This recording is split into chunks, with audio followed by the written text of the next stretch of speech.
again, I'll tear you apart. Now beat it.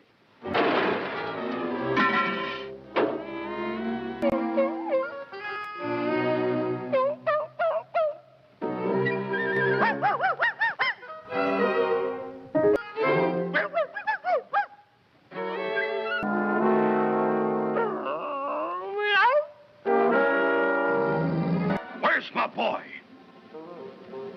If he's under the...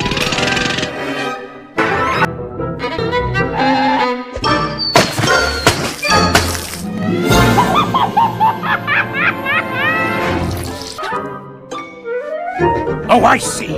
It's gonna be like that, is it?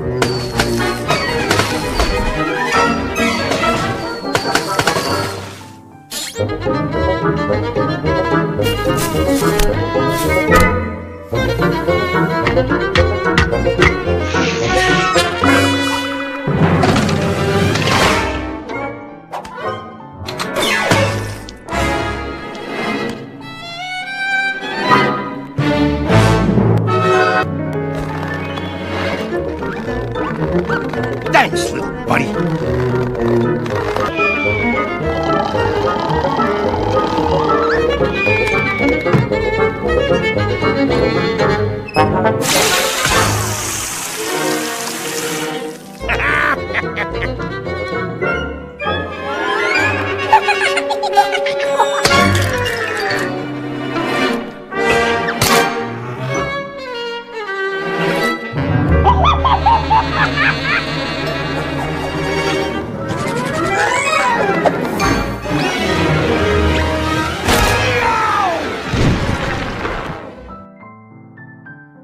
And if you ever need help, just ring this bell. Well, adios, little Samaritan.